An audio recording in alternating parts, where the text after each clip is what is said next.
we saw signals in our audience that people are kind of struggling with this whole time management thing, like, oh my God, I got so much to do. How do I do it all?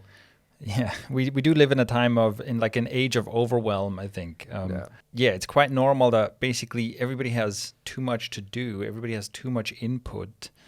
So I think it is probably becoming a more and more common feeling of, holy shit, how do I manage my time? How do I do all of it? Inboxes overflowing. Yeah. So I think we've definitely, like you say, we've been seeing people come to us with that question.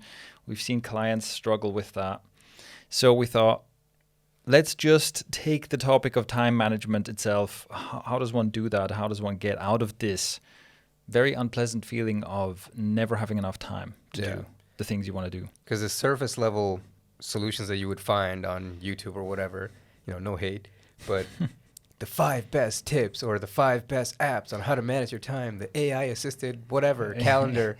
Like, AI created this calendar for me. Great. Now I don't even decide what to do. Yeah, I do think there's a lot of solutions that are band-aid solutions. And of course also the problem with content is always that the stuff that gets the most attention is usually not the most useful stuff. Because obviously what's exciting, what are the latest AI-powered to-do list apps or whatever? Okay, sure. But that doesn't actually address the core issue. So let's try and address the core issue instead. In our typical fashion, right? Let's try to go against the grain a little bit and see if we can dig a bit deeper. And so right away, some of the things I want to touch upon. So if you have the time management problem, I think the first thing to realize is that in a way, time management is the wrong term. Right. Because I think it actually has very little to do with how you manage your time. And it has much more to do with priorities, your ability to set priorities, your ability to say no to things. And what I also want to touch upon is the idea of energy management. Because in terms of like your personal energy, right? Do I feel energized or not? Do I feel motivated or not? Right. Because your personal state, your personal energy level actually, again, makes a bigger difference than, whether you've time boxed stuff in your calendar or not. Yeah, state management essentially, right? I'm sure every one of us has had the experience of just being on fire and being so motivated. You don't even know what time it is. You don't care, right? And then that same version of you at some point is like dragging your heels. You're like, I can't do anything. Yeah. And funnily enough, I had a day like that 2 days ago. I had one of those nights where I just couldn't sleep. I don't know why, but I got maybe 4 hours of sleep or something. And it was funny in a way to observe myself the next day because, of course, I just felt slow, right? I felt like everything I had like lag in my perception of the world. But also, I noticed that, I was just like unmotivated. I was generally pessimistic. And I caught myself over and over again, starting to have some like pessimistic train of thought and then being like, hold on, you don't actually believe this. You're just tired, But yeah, I'm aware enough to be like, okay, I didn't get enough sleep. That's going to affect me in various ways. And because I'm aware of it, I can manage it and not take myself too seriously in that state.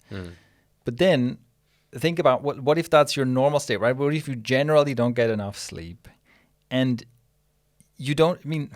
maybe you think you're a pessimist, but actually you just need sleep, right? Maybe you think you're unmotivated, but you just need sleep. So this is just to hint at like, this is the whole state management thing.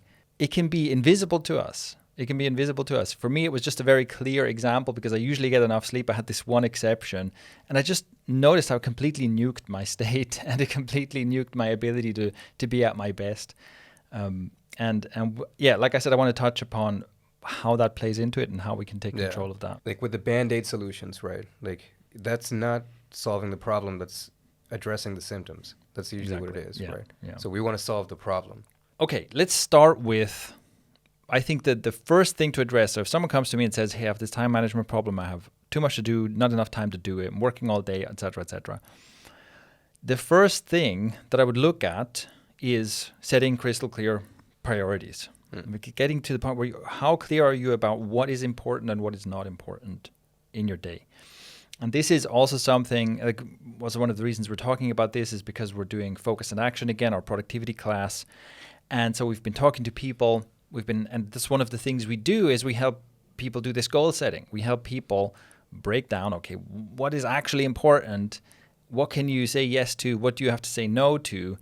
And how do you break that down into manageable steps? And this is a huge thing. Like, it seems obvious, but like you do many of these goal setting coaching calls, and I think you often see people like, it's almost like the massive relief of having clarity about, oh, this is what I need to do. Okay.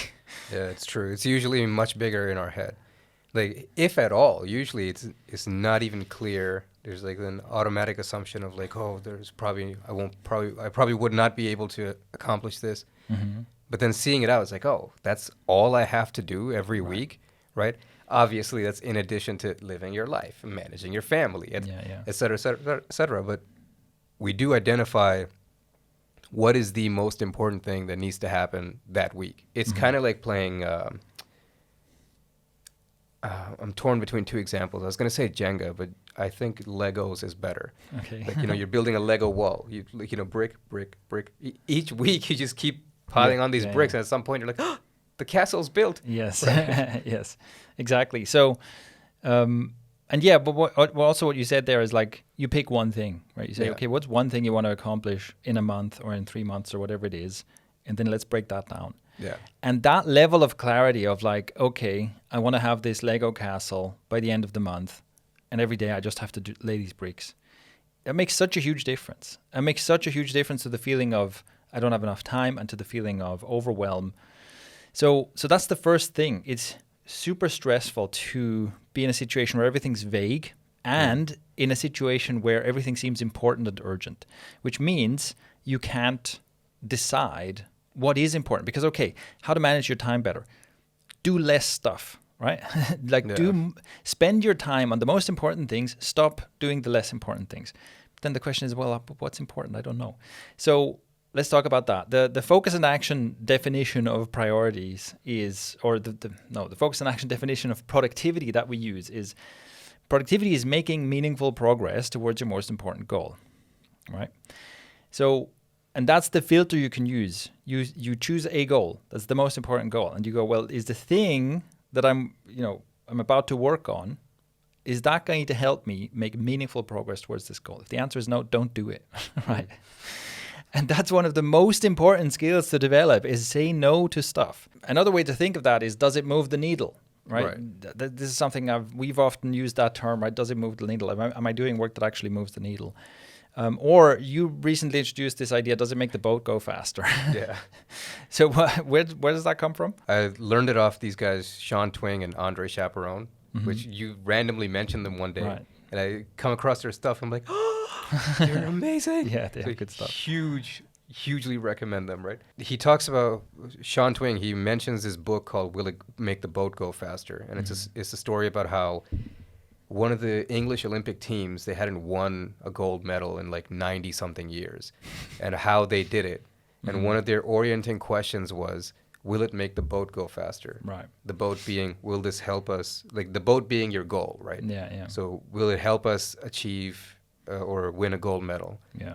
And then the faster is yes or is it going to help accomplish that goal? Yeah. Exactly. And I mean, I think that's a great clarifying question. So if you ask, what is your boat, basically, right? And does this thing make the boat go faster? All of this is basically, these are all ways to think in order to gain this level of clarity, right? In order to gain the level of clarity of what actually matters, what's important, what is it that I actually want to be working on. Because, like I said, I think that's the most important thing to address, is you need to have clear priorities, and you need to be good at basically triaging, right? Because everybody, I think nowadays, has just too much stuff coming at them. And this is actually especially true if you're an entrepreneur and you're starting to see some success, where very quickly the number of opportunities you have greatly outweighs your available time and resources. Right. So initially, you might be scrambling for, whatever it is like trying to get your first customer, trying to get a sponsor, trying to get something going. But pretty quickly, when you build a business and you start gaining traction, you get too much. Like you get too many requests. Like your customers or your clients say, oh, can you also do this? Can you also do that? Can you also do the other? You have too many people saying, oh, can I publish an article on your website as soon as you get a bit of traffic? Or can I, let's collaborate? Or can I sponsor you? Or can you, whatever. You very quickly get too much. Yeah. And then there's all these opportunities. Yes, sure, I could do all this stuff. But I have to be good at saying no to the things that are not aligned with my most important priorities. So with that, right, this is the first and most important thing to do to manage your time. You have to ask yourself, how good am I at saying no to things? How good am I at identifying the things that matter the most and saying no to the other things? And if that's something you struggle with, then that's the problem to solve. You have to decide. You have to decide what is important to you. What is it that is important enough to say yes to? And in a way, I like this idea that if you can't say no, then your yes is meaningless. So you have to, and this is true for many things, right? This is also true for how you communicate with people. If you never say no, your yes means nothing. But it's also important for exactly this kind of thing. Like in your business, if you say, yes, this is important, yes, this is also important, this is also important, every time someone comes with a suggestion, yes, yes, yes, yes, yes, what happens is that it becomes meaningless, right? If someone comes to you and says, hey, should we do this? And you say, yes, this is also important, but you say yes to everything, it doesn't mean anything. Yeah. It doesn't mean anything, right? So you have to solve this problem. And you have to stop abusing future you. So this is like the Superman problem where, more work comes your way and you go, sure, I'll figure it out. I'll just take this on as well. And future me will somehow be superhuman and just do, 50 hours of work in 10 hours. You're kind of describing the procrastination problem, right? Yeah. It's like, oh, I'm just going to put off everything because Yeah, I'll yeah. figure it out. I'll figure it out later. Yeah. Future me is going to do it. No, future you is not going to be Superman. Future is going to be you and is going to be like, uh-oh, how do I do all this? So now, if you're wondering, what if I can't set priorities? What if, I've basically emphasized this point for a while now. You've got to say no to stuff. And you're like, no, I can't. I don't know what's important. I can't say no to this. Yeah. So, okay, if that's the case, my first question is, are you a people pleaser? Okay. Are you a people pleaser in general? So is the reason you don't say no to anything is because you don't want to upset people? Are you constantly, basically, are you overwhelmed with stuff to do because you don't say no, because you're afraid of upsetting people, because you always need to please people? Unfortunately, that's the case for many of us. And that's the problem we need to address. Yeah. Well, another way of looking at that is we're not really encouraged to be assertive Right. these days, right? So I don't blame anyone for having this issue, but it is now affecting your professional life at this point. Yeah, I mean, it's this kind of self-sacrificing thing where you're trying to please everyone, but you're essentially, you're abusing yourself, and you're not actually doing people as much of a favor as you think you are. So if this is the problem, what I would suggest is that so obviously there's a very well-known book called No More Mr. Nice Guy by Robert Glover. Robert Dr. Glover, Robert. that's it, yeah. Which is, I think, a good read. There's another one called Not Nice by someone whose name I've forgotten. We'll put it in the show notes. Not Nice is kind of a fairly epic tome, but it's very, very practical. So if you're looking for like really practical exercises to overcome your niceness, that is something I recommend. And another thing that might be worth looking at is attachment theory. So if you're an insecurely attached person, you might be people pleasing because you're so afraid that people abandon you if you say no or assert yourself. And there is a book called Slaying the Fear or Slaying Your Fear, something like that. We'll put that in the show notes as well. So those are basically some starting points. And like I said, this is probably not what you expected in a time management podcast, right? But the truth is, this is so often the case. You're just self-sabotaging, and it's because of often like this might be a deeply unconscious thing, might come from way back in your childhood. But this is, for many people, this is the main obstacle. This is the main obstacle. This is what you have to solve, so that when I tell you, say no to stuff that isn't important, you're not paralyzed. Yeah. You know? You don't freak out. Yeah. It's like, yeah, that's a good point. It's like, hey, can we do this pointless thing? Of course. Why wouldn't we? Yeah, Like, exactly. dude, we just talked about this. Exactly. So that's one thing to address. The other thing that might be worth doing is basically remembering that you're going to die. Yeah. And remember that everything ends, and you're going to die, and everyone you know is going to die, and the world is going to end, and the sun is going to burn out. And given that, knowing that you don't have unlimited time. Yeah. Okay, you don't have unlimited time. And we spend. It's so weird. I think there's a quote about this that I now can't fully remember. It's like we treat money like it's this scarce resource. We treat time like there's unlimited of it, but it's more the other way around. Yeah. Right? Time is the thing that's truly a scarce resource that you can never get back the time you've spent. But we treat it like we have unlimited of it. It's crazy. Yeah. And you have to realize, so basically there's two things of doing some kind of a memento mori exercise, reminding yourself that you're mortal, reminding yourself that you are going to die, can help in two ways. So the first is that you realize, my time is actually limited. I have to make good decisions about how I use my time.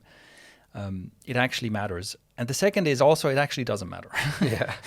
Right? Yeah. So there are some things where you're like, no, but I have to do this. Oh, what will people think? Oh my God, if I don't do this, whatever, someone's going to be disappointed or something.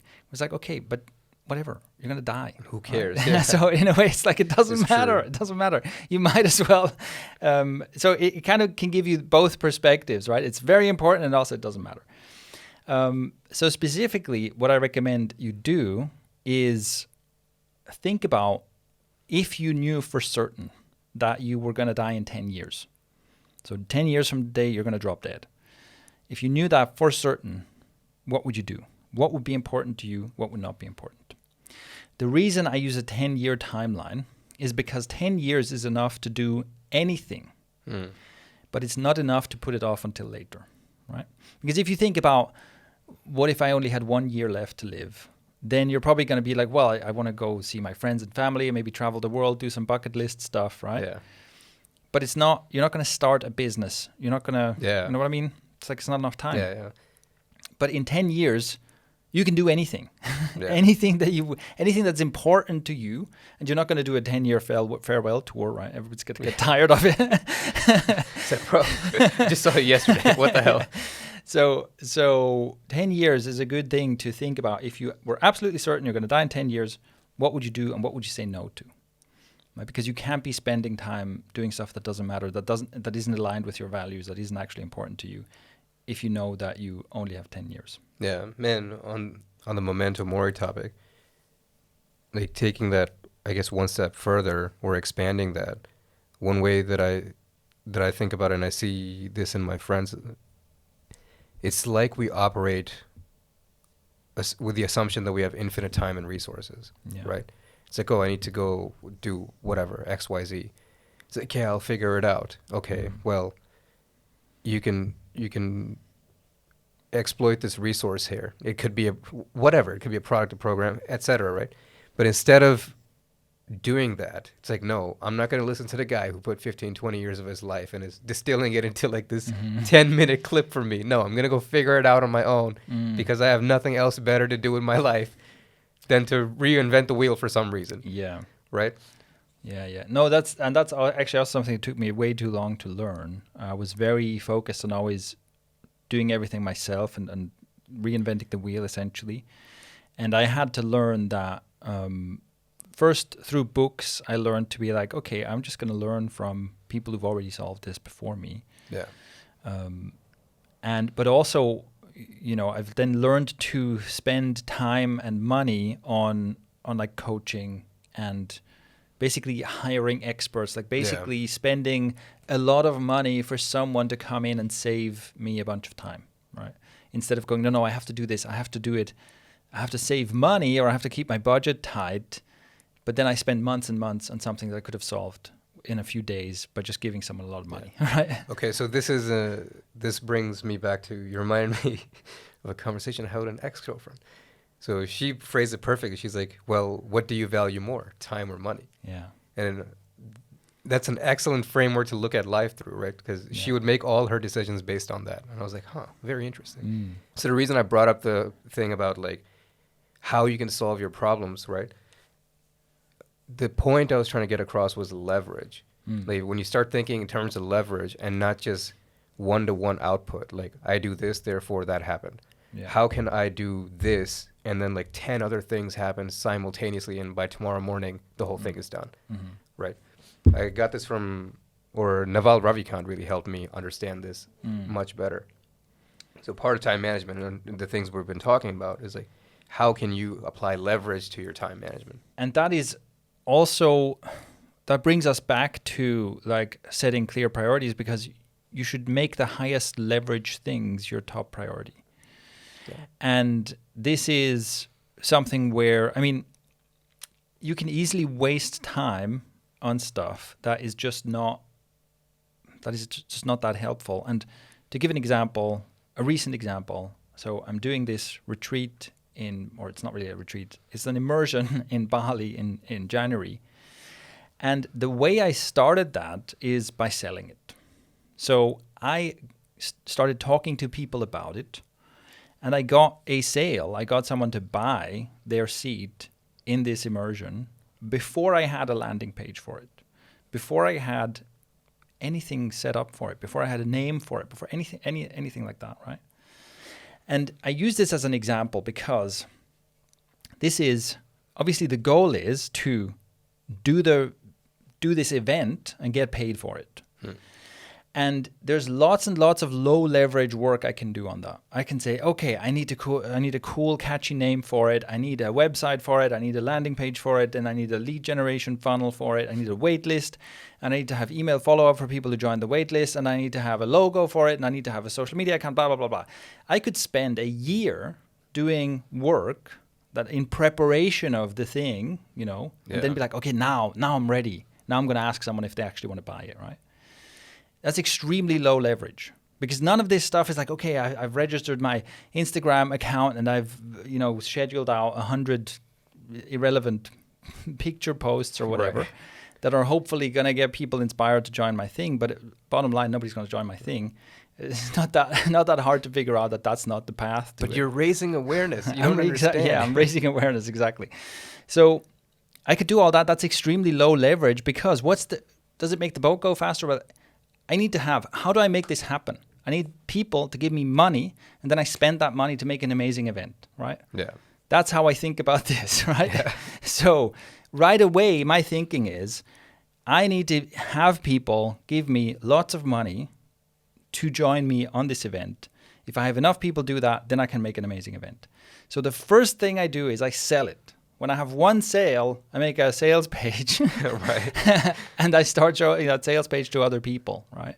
Right. And then once I had like 7-8 people indicate interest, and was like, okay, clearly I can make this happen. And then I start building a process, basically, right? I start building a process for all this other stuff. But the highest leverage thing is I need to get sales. So that's just an example of, and this is a very simple example, but it's just like, I can get on the phone with people and talk to them and see if anyone is interested in this and see if anyone is willing to give me money for this before I do any of the lower leverage stuff. I think one thing that you've done really well here, the thing that I find prevents people from doing that, there's two. One is like publishing, putting yourself out there in some format, right? Mm-hmm. And the other thing is like aiming for perfection. Right. And while that's a fantastic thing to aim for, but to simultaneously, square the circle that version 1 is going to suck, and the only way I can ever get close to perfection is through iterations, by, going back to what Seth Godin says, publishing, shipping. Yeah, so that's, and in many cases, the high leverage stuff you can do is the stuff that is closest to making a sale happen, closest to getting you a new client, closest to shipping work, right? So finishing the next product, finishing whatever, the thing. That's usually how that's usually the easiest way to identify the highest leverage stuff. Right. Is essentially how close is this to making me money in a business context, right? How close is this to making me money? Now, in other contexts, let's also briefly talk about this, because obviously, if you're an entrepreneur, one of your high priorities is you need your business to make money. But there's other stuff that's also important. Like you have other things in your life that you want to spend time on or that require your time. But there it's really the same idea. So anything else that takes your time, let's say time with your family, obviously is very important. Yeah. But even there, you can say, well, how do I make sure that I get quality time with the people that matter to me? Right? Great point. Yeah. How do I make sure that I get quality time with the people that are important to me? And I can systematize that to some degree, right? I can say that, okay, for example, I'm going to make sure that at least once a month, I have an entire weekend free to go on a trip or some little adventure with my family, right? And that is, if you can make that happen by having some days where you have less time with your family, where it's like, okay, look, we're not going to, the time that we spend, like, I don't know, sitting on the couch watching shows, I'm not going to be there. I'm going to be working on my business instead, right? It's like, yeah, that's less time with your family, but it's less low quality time with your family that buys you the freedom to have more high quality time with your family. And once again, if you think about, what is going to matter by the time I'm dead, your kids are going to remember the weekend trips. They're not going to remember sitting on the couch watching Netflix that much, right? Right. So, and you can think about, well, what are your values, right? So when it comes to, so for me, this is like essentially having adventures with friends is something I highly value.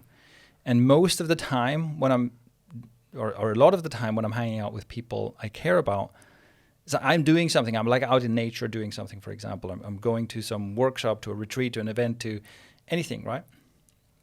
So I make an event of it. Yeah. And, but you might have other values, such as, okay, I want to teach my kids certain things. Okay, well then make sure that there's, you defend that time, that important time, which again means you probably have to say no to other things. Yeah. But ultimately, it comes down to the same thing. You have to have a sense of your priorities, right? Because otherwise, you're just constantly feeling guilty. Like you're feeling guilty because you feel like, oh, but I should be spending more time with my kids right now. But then when you spend time with your kids, you're feeling guilty because, oh, but I should be working right now. And so you're just constantly stressed and not really present with what you're doing. Yeah, doing neither of them well. Exactly, right? And doing neither of them well. Majorly. And you're not helping anyone, which is, again, this is an example of what I said before, is like when you're doing things in a people-pleasy way, you're not actually doing people as much of a service as you think you are, right? Because if you say yes to too many things, then you do it begrudgingly while thinking like, oh, I'm feeling bad because right now I should be spending time with my family.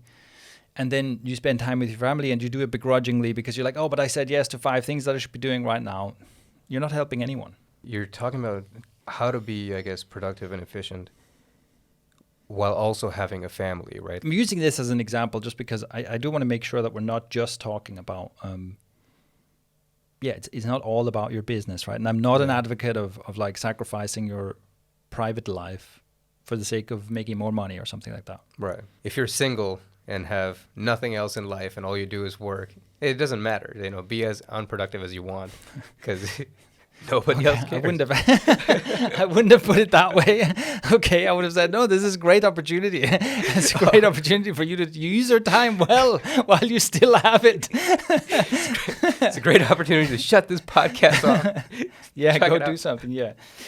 No, but yeah, no, I do think that's in a way easy mode, right? It's definitely easier the fewer obligations you have, and highly recommended to start making the most of it while that's the case. Yeah. Yeah, and with I remember, I think we spoke about this last year, like time management with kids, right? One of the things you had mentioned, like just building on the values thing. What do your actions set an example for? Yeah. Right. So you can be the person who like, oh yeah, my dad or mom was always around, but we were always on our phone and not really talking to each other. I don't remember something was playing on the TV at some point, and that's how that was my childhood, right? Versus like, oh yeah, I remember Kevin Hart is a great example of this. I've heard him on so many interviews at this point. He talks about how when he comes home, they have this time period where in the living room the entire family gets together and no phones are allowed. Yeah. and they only talk to each other, right? Right. So clearly, the memories that are being built there are from the shared interaction, right? Yeah. Like his kids are not going to grow up and they would tell that story, and that would be weird. That'd be like, holy shit, like Yeah, you guys yeah. are weirdos, right? Yeah. But I remember my dad being there, right? Yeah. So what do you want? What Yeah. do you want to role model in your kids' lives, right? Yeah, and I think that's also where actually setting clear boundaries and being like, look, this is one of the things I do. Look, one of the things I do is I spend time working on my business. So that means that there are times where I'm not here for you. And then there are times when I'm very here for you, or I'm very present with you. I think you're also role modeling something valuable by doing that, rather than, again, like being half distracted, right?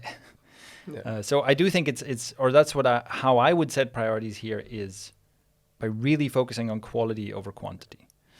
Now, this kind of leads us to the next thing, because another kind of key thing, if you want to be less stressed and have better control over your time, is get used to doing undistracted deep work, which is really the flip side of what we just talked about, right? You're just talking about like spending undistracted time with your family instead of with devices and whatnot around. Yeah. Because you want to be actually present to it, because that creates depth, that creates memorable experiences. Well, similarly, the way most of us work is basically insane because we're multitasking. And multitasking is absolutely productivity killer, right? Task switching takes you out of it. And most of us simply don't have the habit of saying, here's an important thing, and I'm going to shut down all distractions and just work on this one thing, like single tasking. Single tasking is massively underrated as a way to get things done.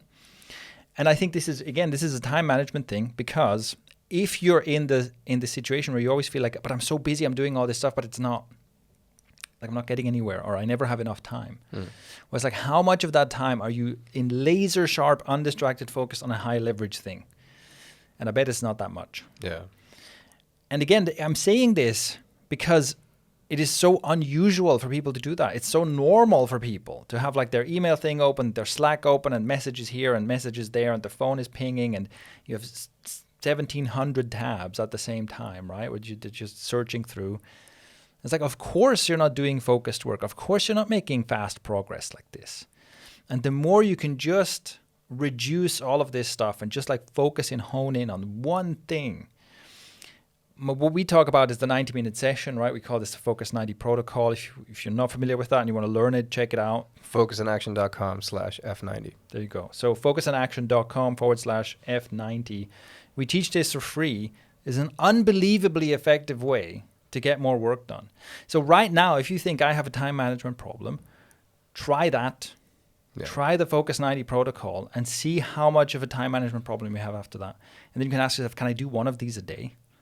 And probably you can. Right? Yeah. That is going to solve a big part of your problem. The flip side of it is, if you have the time management problem, you cannot afford to be task switching. You cannot afford to be spending your time doing a whole bunch of unimportant stuff at the same time, right? I think that comes from a place of, in society, or what we're shown at least, I guess socially, is doing more means you're somehow, you're good. Like, here's the little sticker on your chest, right? The star. And then, but if you're busy while you're doing more, then you get the #1 medal, right? Yeah. But if you do that all the time and you're constantly with your family, you're checking email, having breakfast, brushing your teeth, responding to emails, oh, wow, you must be really important because you're, whoa, look at you, you're always busy.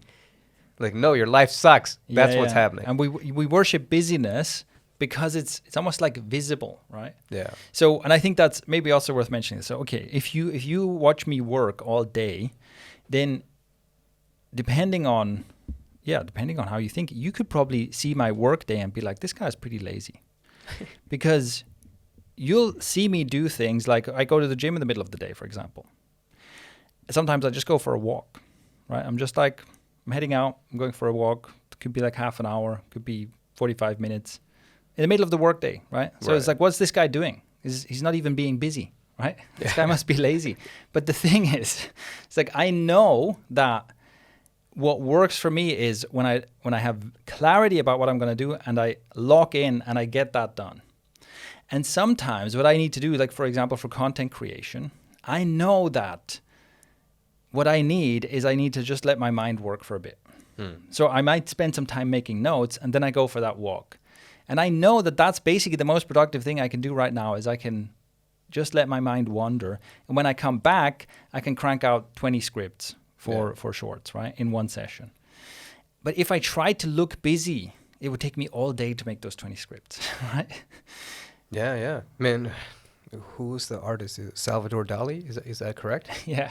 Yeah, the diffuse mode thinking, right? So that's what he used to do. He had these like 2 giant balls, I guess, metal balls, and he would like think of an idea, sit on his chair and like almost doze off. And the purpose of the balls was when his grip gets weak enough, they fall, make a loud bang, and he wakes up, immediately writes down everything that he came up with. Exactly. So that's a good example of like it.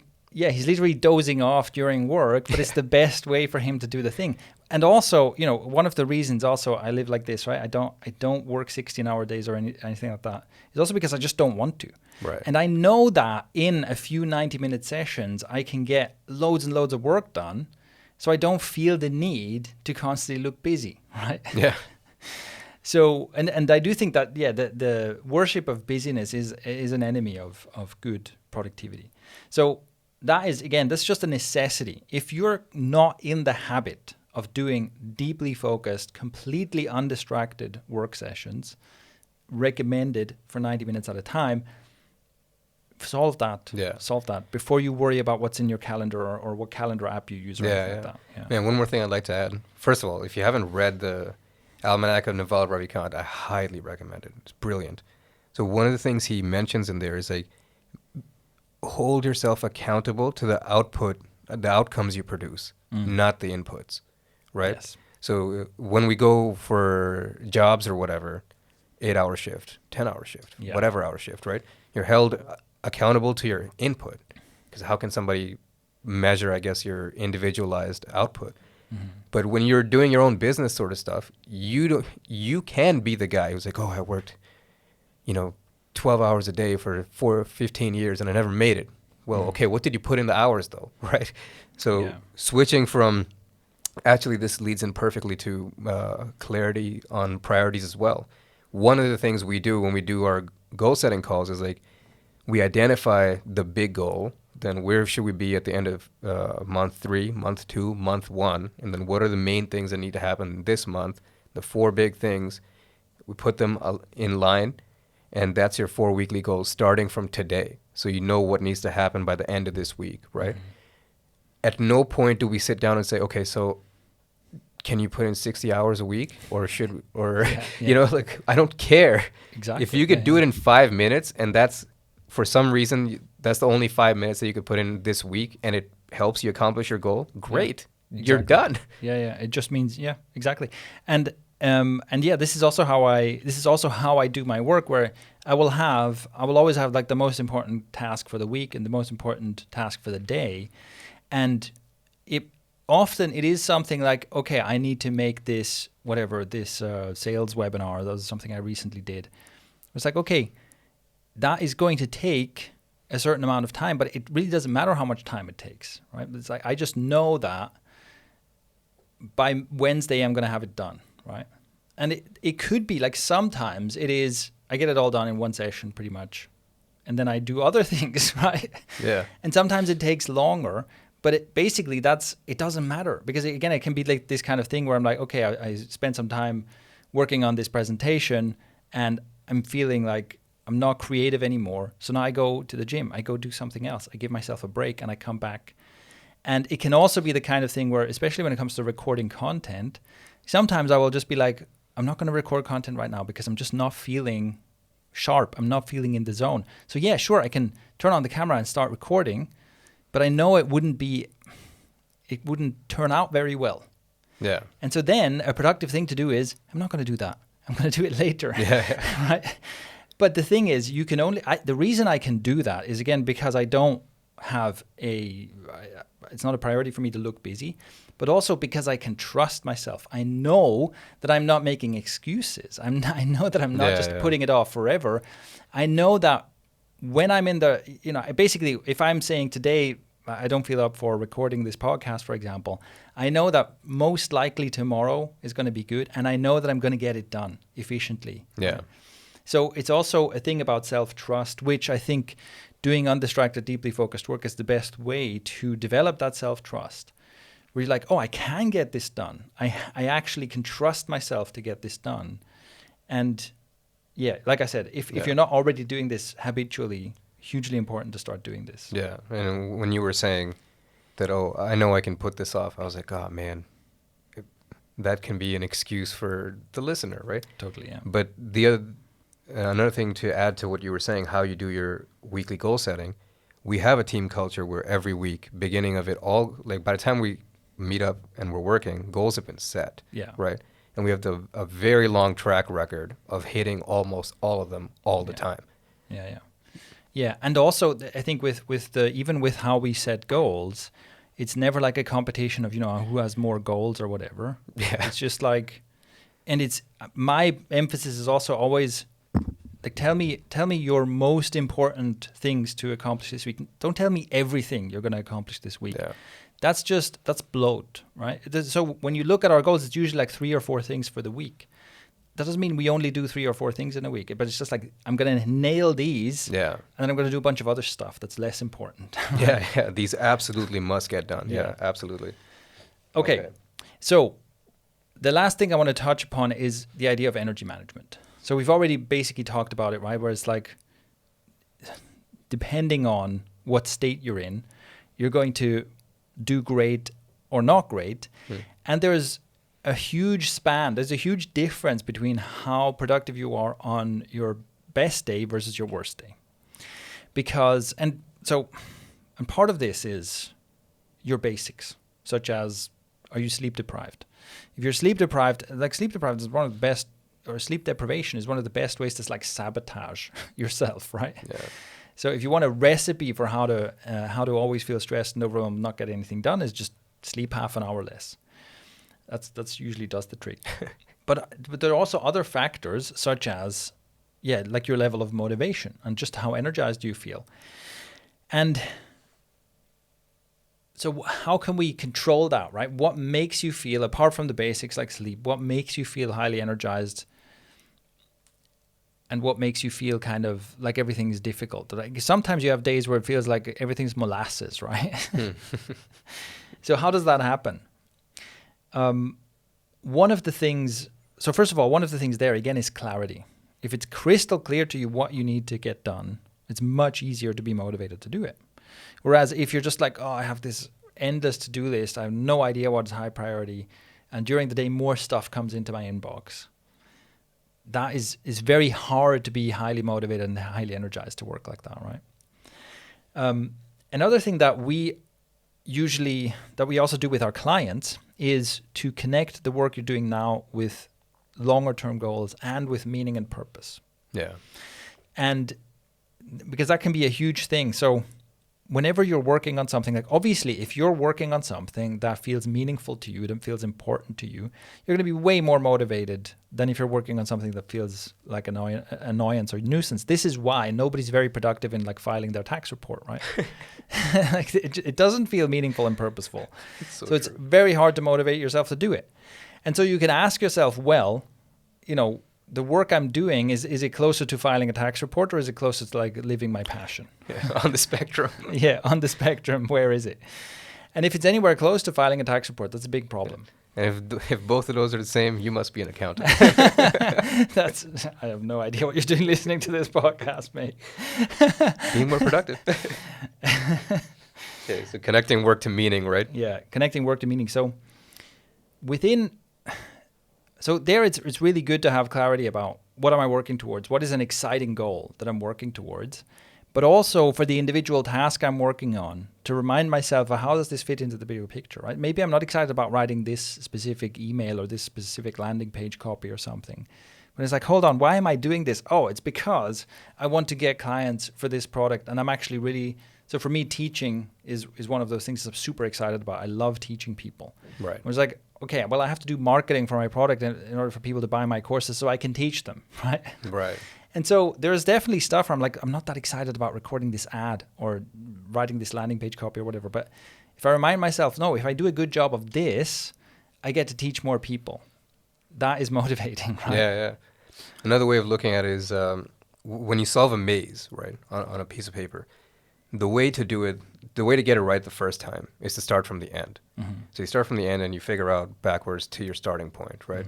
The way to not to make it incredibly difficult for yourself is to start from the beginning and try to figure out which way works, right? Why the hell did I say that? I don't know, man. I don't know. I'm sure you were going somewhere with this. What was the thing you just said? Connecting work to meaning. Yeah. Right? Okay, I remember now. So when you're finding your path, right, from the end goal to where you are right now, all those little twists and turns, like the ideal case for solving the maze is end straight to where you are. Mm-hmm. But those twists and turns are the little bullshit, annoying things you have to get done in service of accomplishing the goal, right? Exactly, yeah. Yeah, so you're just assigning meaning to the tax report, basically. Yes. So I don't want to go to jail. So I can file this. It's a great goal in life. Yeah. So another thing there that I think really, really helps and that I want to encourage people to do is to align your work with your strengths. So as much as possible, do things that you're really good at and or things that you want to get really good at. Okay, that's really the only acceptable exception is I'm doing stuff that I'm not good at, but I want to get good at it. So it's practice. Okay. Right. I'm not a big believer in like, you need to like polish out your weaknesses. You need to have like, in a role playing game, your XP, your attributes, your skill attributes. You have to like get them all to 5. No, don't get them all to 5. Like it's much better to be, the barbarian with all the strength who's just an idiot. Like work within your strength. If you're the barbarian, hit things with your sword, right? Or with your axe or whatever. Don't negotiate. Like have someone else do the negotiation, Oh man, that's hilarious. We got to put a clip in here if we can. Avengers, the very first movie, Captain America assigns roles, looks at Hulk, smash. Yeah, exactly. Exactly. So, and I think that's important that you ask yourself, again, if you're unmotivated, if you don't enjoy what you're doing, if you feel like everything's a drag, it's like, okay, are you working at something you're really good at? And if not, why? Why are you working on this? Or can't someone else be doing this? Because ideally, someone else should be doing this. Of course, if you're early stages of business, if you're a solopreneur, it's like, well, you have to do everything, unfortunately, right? Yeah. So it's harder to do. But that's a problem you should strive to solve as soon as possible. Whatever the task is, it should be on the to-do list of someone who's good at it. And then the only other thing is like, if you're doing something that you're very good at and you feel unmotivated to do it, then maybe it's not difficult enough. So you have to match the level of challenge to your level of skill. Otherwise, you get bored with it, essentially. But don't work outside of the sphere of your strengths, basically. Right. Okay. All right. And then, so again, if you do these things that we've talked about so far, then your chances of feeling motivated and having a lot of energy to do your work are a lot better. And in terms of time management, if you do this, you're highly energized at your work, you're going to outperform the tired version of you by like 3x or more, right? Yeah. It makes a huge, huge difference. And yeah, also one more thing I want to say about your basics. So I talked about, obviously you need to have like rest. You need to be well rested. Sleep is super important. There are other things you can do that like sabotage your energy levels. And I can refer to the CGM video we did. So I wore a continuous glucose monitor for a while to check my sugar levels in response to different things I ate. And one of the things I noticed is that when I eat things that give me a sugar spike, that leads to that sense of low energy. And when I eat things that give me like a steady glucose curve, that leads to that sensation of all day energy. So that's another thing to examine, you know. So if, you know, for example, if you're having something like, I don't know, a pastry with your coffee in the morning, you're giving yourself that spike and crash, where then afterwards you're like, oh, but I had coffee, why am I not feeling more awake? Well, it's because of the sugar crash you're experiencing, right? Right. And so for me, I noticed that, and that made a big, big difference when I started adjusting my food based on this. If I avoid foods that give me that sugar spike, I just feel way more energized during the day. And I think another thing that can make a big difference for this is, again, this is all just like basics, in a way, like taking care of yourself, right? So getting enough sleep, eating the right kinds of foods or avoiding the wrong kinds of foods, and then giving yourself some kind of like stillness, introspection. So something like, I like to do evening pages, just writing out my thoughts in the evening, or meditation, you know, just sit in stillness, or even just like long walks in nature, anything like that, that gives you a chance to like unwind. And it's basically because you want to have intensity and rest.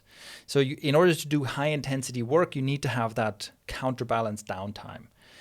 And again, I just noticed that if I don't have that, if I don't have some element of stillness or introspection in my life, that will make me feel just more tired, less motivated, makes everything feel more difficult.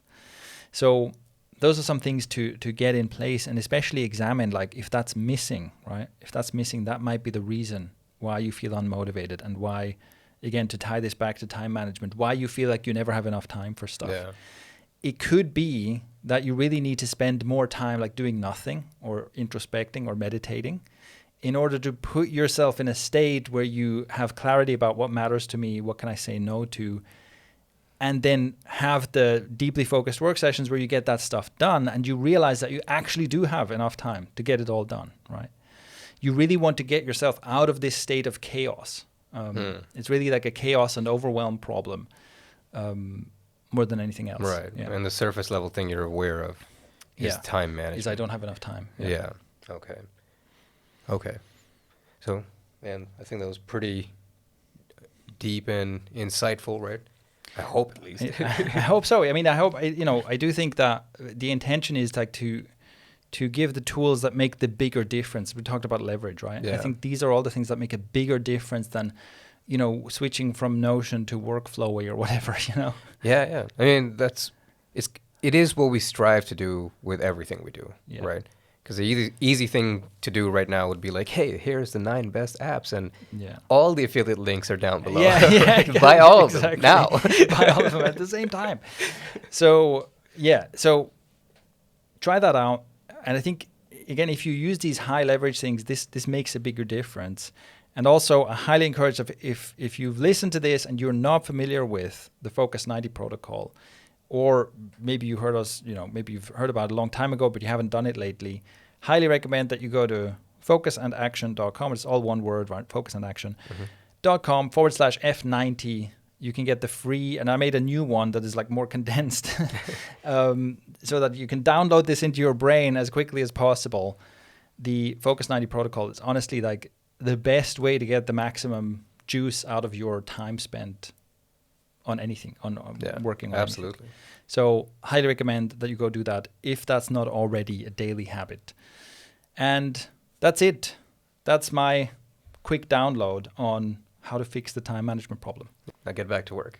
Get busy.